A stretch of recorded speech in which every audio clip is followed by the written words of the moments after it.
साला कुछ दिनों से मैं रील पर देख रहा था कि 27 तारीख को दिल्ली में कुछ गुंडे घुसने वाले हैं, बट मैंने सोचा ज़्यादा से ज़्यादा गुंडे क्या ही कर लेंगे। बट कल जब मैं दिल्ली फैंस के चेहरों को देखा तब पता चला उन गुंडों ने उनके साथ क्या ही किया है। और जब गुंडों ने इतनी तबाही मचा ही दी थी तो भगवान ने भी सोचा क्यों ना थोड़ी तबाही मैं भी मचा देता हूँ। और मैं बीच मैच में आंधी आ गई जहाँ पर दिल्ली के बैट्समैनों को दिखना बंद हो गया। क्या मतलब उनको पहले भुवनेश्वर कुमार और जॉस हेजलवुड की बॉल भी तो नहीं दिख रही थी। हाँ, कुछ ऐसा ही था। तो चलिए करते हैं पूरे मैच का रिव्यू कुछ चटपटे अंदाज में। सबसे पहले होता है दोनों ही टीमों के बीच टॉस, और ये टॉस जीतती है रॉयल चैलेंजर्स बेंगलोर और डिसाइड करती है बॉलिंग का। यहाँ पर ये लग रहा था कि इससे पहले डीसी ने 260 प्लस स्कोर किया था, तो यहाँ पर कुछ नहीं तो 230 240 तक तो स्कोर कर ही देंगे आराम से, जिस फॉर्म में लग रहे थे प्लेयर। बट हुआ क्या, जहाँ पर भुवनेश्वर कुमार ने अपनी दूसरी बॉल से ही डीसी के बैटिंग लाइनअप को बैकफुट पर भेजना स्टार्ट कर दिया था। जो उनकी दूसरी बॉल थी वो थी साहिल को, और वो थी एक अनप्लेड इन स्विंगर जो कि साहिल डेब्यूटेंट थे, वो भी नहीं झेल पाए। और उसके बाद जॉस हेजलवुड ने एक ओवर में 3 विकेट निकालकर डीसी की पूरी बैटिंग लाइनअप को अच्छे से बैकफुट पर भेज दिया। और डीसी के फैंस का मुंह देखने लायक राहुल का, जहां पर केएल राहुल ने 1 रन बनाए, नीतीश राणा ने 1 रन बनाए और समीर रिजवी ने 0 रन बनाए। और फिर उसके बाद फिर एक बार ओवर आता है भुवनेश्वर कुमार का, जहां पर उन्होंने एक ही ओवर में अक्षत पटेल और क्रिस्टन स्टब्स दोनों को ही पवेलियन का रास्ता दिखा दिया। और मानना तो पड़ेगा भुवनेश्वर कुमार को, जहां सभी प्लेयर्स की इंजरी के बाद परफॉर्मेंस डाउन होती है तो यहां पर इनकी परफॉर्मेंस अप होती चली जा रही है। लेकिन अगर एक बात बताई जाए तो 2022 के बाद इन्होंने अब तक इंडियन टीम के लिए वापस एको मैच नहीं खेले हैं। बट इन सब परफॉर्मेंस के बाद हम लोग की एक होप तो जग रही है कि ये शायद इंडियन टीम में एक बार और खेलते हुए दिख जाएं। बट इस पर आपका क्या कहना है, आप ये कमेंट करके ज़रूर बताइएगा। Josh Hazlewood and Bhuvneshwar Kumar to DC, cricket तो तुम घटिया ही खेलते हो डीसी वालों, और तुम्हें आज फुटबॉल खिलाते हैं। इनको फुटबॉल खिलाते हुए भी दिख गए थे, जहां पर इनके 8 रन्स पर 6 विकेट हो गए थे। बट वहां पर एक समय तो ऐसा भी लग रहा था ये टीम 49 के अंदर ऑल आउट हो जाएगी और एक नया रिकॉर्ड बनेगा। बट आरसीबी को ये मंजूर नहीं था। लेकिन उसके बाद कुछ फैंस आकर यही बोलेंगे क्रिकेट तो तुम चाहे जितनी घटिया खेल लो, 49 तो बना ही देते हो। तो मैं उन लोगों को मैं एक चीज़ बताना चाहूँगा, आरसीबी एक ओनली टीम है जो 2020 से लेकर अब तक 50 मैचेस जीती है। और दूसरा स्टैट्स ये है कि आरसीबी एक लौती ऐसी टीम है जिसने 2 बार 60 के अंडर सामने वाली टीम को ऑल आउट किया है। और आरसीबी एक ऐसी टीम है जिसने 75 के अंडर 4 बार सामने वाली टीमों को आउट किया है। और आरसीबी एक ऐसी टीम है जिसने सामने वाली टीम को 100 के अंदर 9 बार ऑल आउट किया है। और अगर ये सब स्टैट्स जानने के बाद भी अगर आप यही बोलोगे कि कोई भी टीम चाहे जितना भी बेकार खेले 49 बना ही देती है, तो ये सब स्टैट्स एक बार जान लिया करो।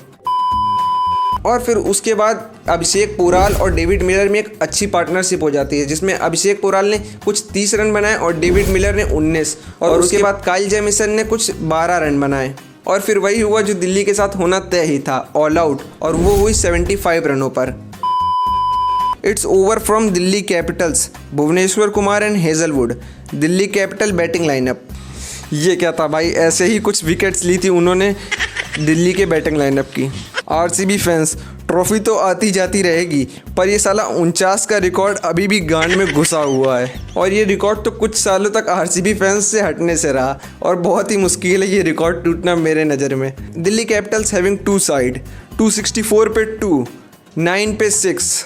एक तरफ तो उस मैच के बाद ऐसा लगने लगा था कि दिल्ली कैपिटल्स के फॉर्म और प्लेयर दोनों ही अब तबाही मचाएंगे आगे आने वाले मैचों में। बट ये देखकर तो मुझे अब लग रहा है कि दिल्ली कुछ ना से अच्छा कुछ कर ही ले। Delhi Capitals fans, Delhi Capitals after crossing 49 runs.